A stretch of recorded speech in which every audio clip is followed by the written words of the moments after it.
রামকৃষ্ণ সেতুর হাইট বারে গিয়ে ধাক্কা ধান কাটা মেশিনের রিস্ক নিয়ে পার করানোর চেষ্টা সিভিকের। আর আমার রামকৃষ্ণ সেতুর হাইট বার নিয়ে বারবার প্রশ্নচিহ্ন তৈরি হলেও কারো হুঁশ নেই, না প্রশাসনের, না সিভিক ভলেন্টিয়ারদের, না পিডব্লিউডি দপ্তরের। যারা এই রামকৃষ্ণ সেতুর দুই মুখে ডিউটিরত সিভিক ভলেন্টিয়ার ও টেম্পোরারি হোমগার্ড এবং আরামবাগ পিডব্লিউডির নিজস্ব কর্মী, তাদের দায়বদ্ধতা নিয়েও প্রশ্ন উঠছে। কারণ আবারও হাইট বারে গিয়ে প্রায় ধাক্কা মারে ধান কাটার মেশিন। তারপরের পরিস্থিতি দেখুন, সিভিক ভলেন্টিয়ার দাঁড়িয়ে থেকে ওই ধান কাটা মেশিন কিভাবে পার করাচ্ছেন, কতটা নিজের দায়িত্ব নিয়ে, কতটা রিস্ক নিয়ে বার করাচ্ছেন। ওই ধান কাটা মেশিনের কিছু যন্ত্রাংশ এক প্রকার খুলেই বা কোনো রকমে পার করাবার যে চেষ্টা করা হচ্ছে এবং পার করাচ্ছেন ডিউটিরত সিভিক ভলেন্টিয়ার। ওই সিভিক ভলেন্টিয়ারকে প্রশ্ন করা হলে ওই সিভিক ভলেন্টিয়ারের উত্তরটা শুনুন, এবং ওই ধান কাটা মেশিনের গাড়ির চালককে জিজ্ঞাসা করা হলে তার উত্তরটাও শুনুন।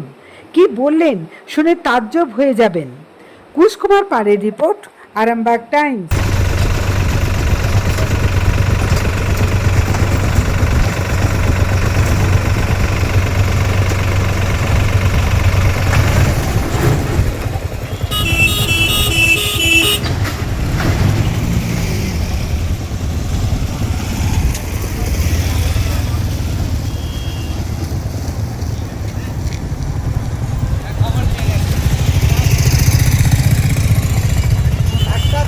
ব্রিজ দরকার আমাদের রাইট নাও, একটা ব্রিজ দরকার।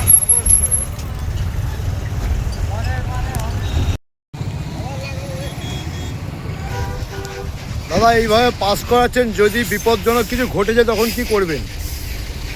গাড়িটা তো আটকে যাচ্ছে, এইভাবে পাস করাচ্ছেন, যদি কিছু ঘটে যায়। হ্যাঁ না, তো গাড়ি তো মানে অটোমেটিক আটকে গেছে, তারপরেও আবার ব্যাক করে আবার যদি কিছু ঘটে যায়, যদি দুর্ঘটনা ঘটে যায় তখন কি করবেন? কে দায়ী নেবে?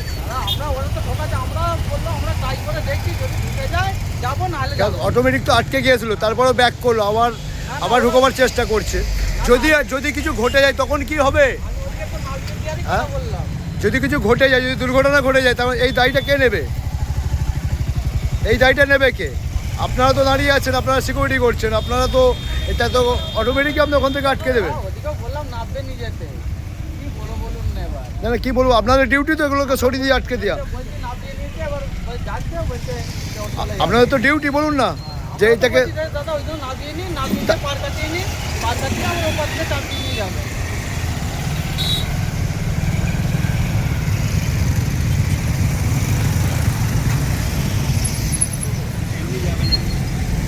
দাদা এইভাবে নিয়ে যাচ্ছেন, যদি দুর্ঘটনা ঘটে যায় কি করবেন? ড্রাইভার স্যার, যদি কোনো দুর্ঘটনা ঘটে যায় তখন কি করবেন? কে দায়ী নেবে? সাবধান হয়ে গেছে, আপনার তো গাড়িটা আটকে গেছে, অটোমেটিক হাইট বারে আটকে গেছে।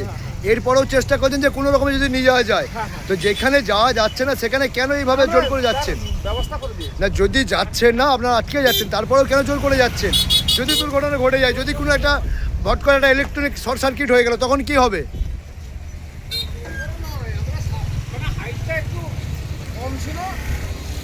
গাড়ি যাচ্ছে না, তার সত্ত্বেও জোর করে নিয়ে যাওয়া হচ্ছে, সেটা দেখাচ্ছি, সরাসরি দেখতে পাচ্ছেন।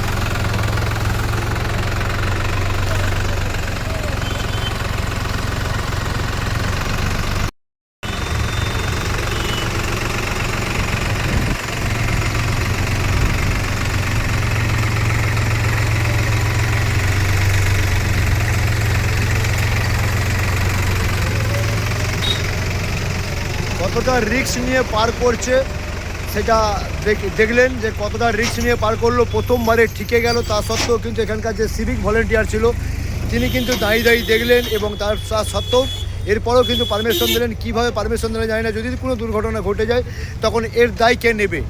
যদি কোনো দুর্ঘটনা ঘটে যায় তখন এর দায় কে নেবে?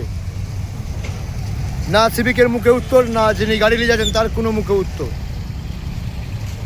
জ্যোতিষ জগতে অদ্বিতীয় ডক্টর অঞ্জন শাস্ত্রী, আপনার উজ্জ্বল ভবিষ্যতের একমাত্র দিশারি। Call for booking 7477886099 or log in www.anjanshastri.com। Download করুন আমাদের exclusive mobile app astro Anjan.